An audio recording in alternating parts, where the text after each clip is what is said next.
Até que um dia apareceu um rei da Assíria e mandou os seus soldados até Jerusalém, capturaram Manassés e levaram ele gentilmente para a Síria. Como assim gentilmente? Colocaram cadeias de bronze nos seus braços, nos seus pés, e colocaram gancho de ferro no seu nariz e puxaram Manassés até a Síria. Colocaram ele dentro de uma cadeia, dentro de um calabouço, sozinho. Sabe o que aconteceu com Manassés? Sabe o que a palavra de Deus nos diz? Que agora ele estava ali, cheio de correntes, com uma argola no nariz, sozinho. Sabe o que aconteceu? Manassés começou a pensar na vida. Quanta coisa errada eu fiz. Meu pai fez tanta coisa direito, Deus abençoou tanto ele, curou ele, deu vitórias a ele, porque ele serviu o Senhor. Eu fiz tudo ao contrário. Quanta coisa ruim eu fiz.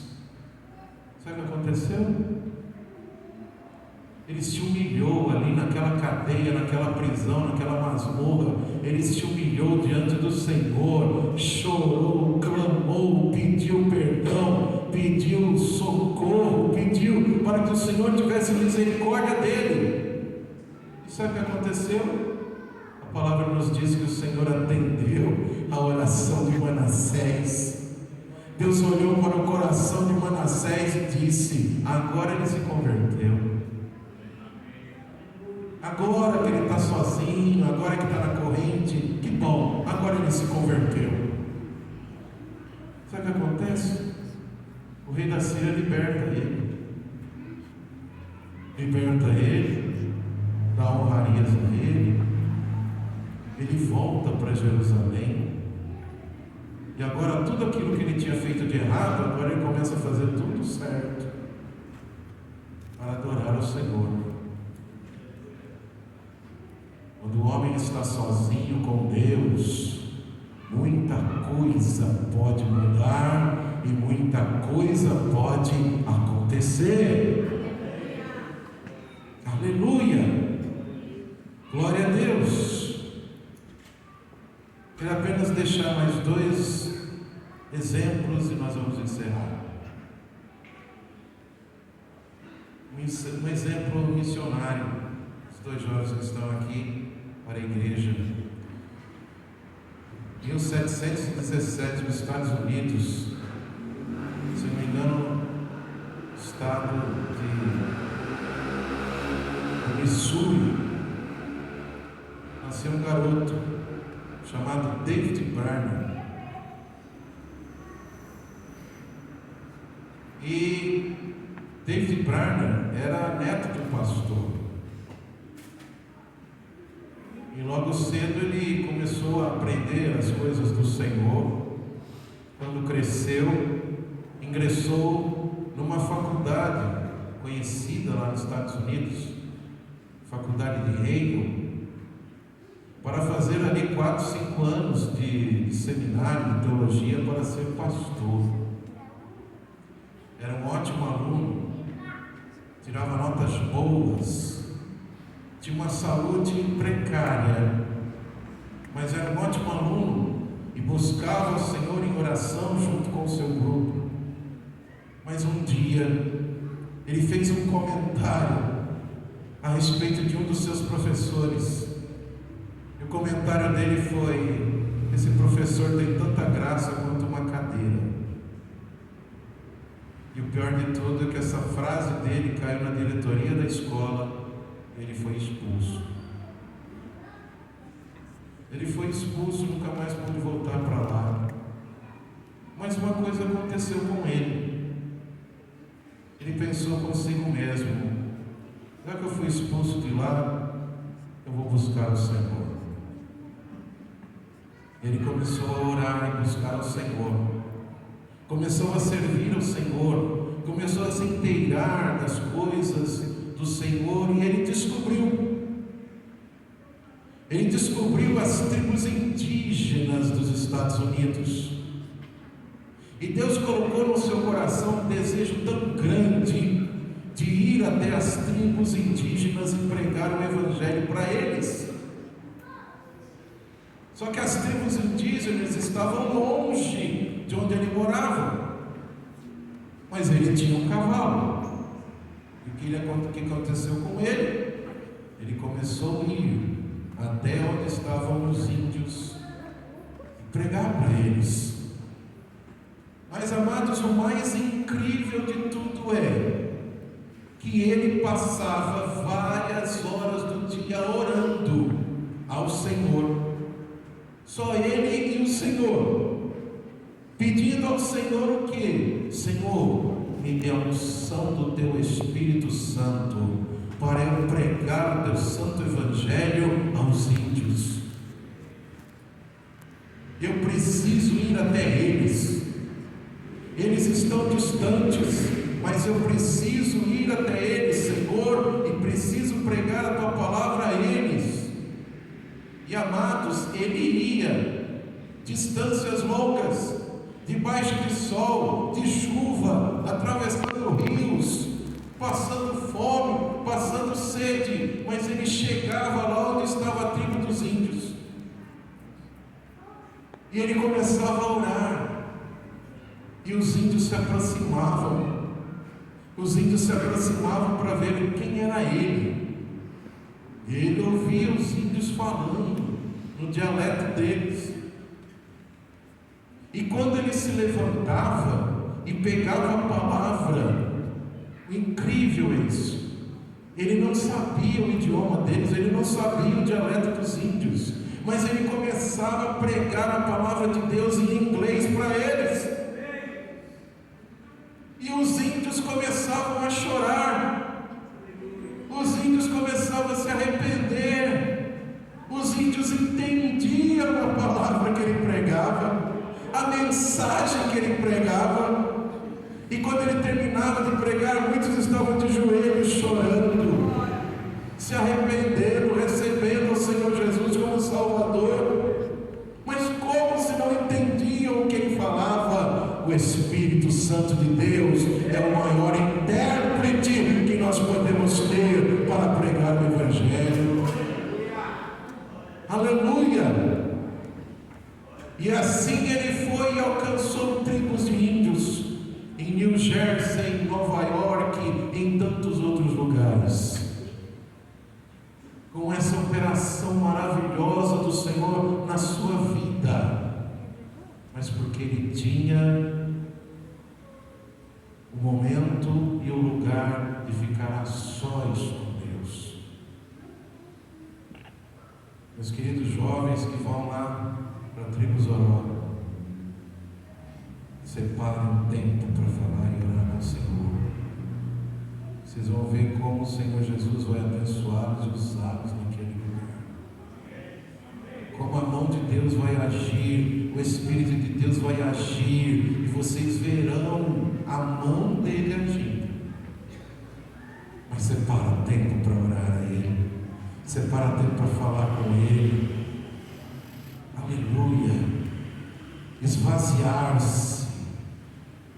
Amados e queridos irmãos, em nome de Jesus, eu já vou terminar a ministração, mas uma pergunta do Senhor para mim e para você: temos tempo para orar a Deus? Estamos tendo tempo para nos isolarmos um pouquinho, nos separarmos um pouquinho e falarmos com o Senhor? Ou não estamos orando mais? Lembre-se que quando Moisés estendia as mãos e orava, Josué vencia a guerra. Cansava as mãos da oração, os amalequitas venciam a guerra. Nós, como igreja do Senhor, precisamos orar. Orar em conjunto e orar individualmente. Há mistérios dos céus para nós, quando buscamos ao Senhor sozinhos com Ele. Há necessidades da nossa vida e só Ele e nós sabemos, e que precisamos ter um tempo para orar a Ele, colocar nas mãos dEle, suplicar o favor dEle, a cura dEle, a bênção dEle, o milagre dEle. Porque o Senhor, Ele é o Deus da igreja, mas o Senhor Jesus também é o nosso Deus pessoal, particular, nos conhece pelo nome e sabe o nosso sobrenome, sabe o tipo sanguíneo que nós temos, sabe tudo que há dentro de nós, quer tanto conversar conosco, quer tanto que nos aproximemos dele em oração, abramos o nosso coração, nos esvaziemos no jaboque, para que Ele nos encha de Peniel, da face de Deus, da glória de Deus. E sabe por que isso, queridos? E agora vem o encerramento da palavra. Porque um dia, a palavra em Filipenses nos diz que o Senhor Jesus, na glória dos céus, Deus, Ele chegou, e a palavra nos diz que Ele esvaziou-se de si mesmo e veio à terra como homem. Nasceu como homem, cresceu como homem, viveu como homem, trabalhou como homem, até iniciar o seu ministério. Mas Ele era carne e osso. Ele não tinha pecado, mas Ele tinha sangue correndo dentro dele. Ele tinha carne e ossos, Ele se cansava, Ele sentia fome, sede. Ele esvaziou-se da sua posição de Deus e veio a esta terra na forma de homem. E estando na forma de homem, a palavra diz que Ele se humilhou mais ainda, se tornando servo dos homens e se entregando para morrer na pior forma de morte que existia, que era a cruz. E isso por quê? Para me salvar e para te salvar. Ele teve que se esvaziar. Se o Senhor se esvaziou de si para vir aqui e ser martirizado, morto, triturado, para nos salvar dos nossos pecados, por que não podemos nos esvaziar dos nossos desejos e paixões e nos pormos a buscar o Senhor de todo o nosso coração, no silêncio, na calada da madrugada ou outro horário qualquer, mas chegarmos e dobrarmos o nosso joelho, aleluia, diante do Pai e dizer: Pai, eu estou aqui, Senhor, em nome de Jesus, e quero falar contigo. David Brainerd ficava até 10 horas de oração. Tudo bem, parece um exagero, mas quando Deus abria a boca dele, era salvação de almas para todo lado. Ele morreu com 29 anos por causa de tuberculose,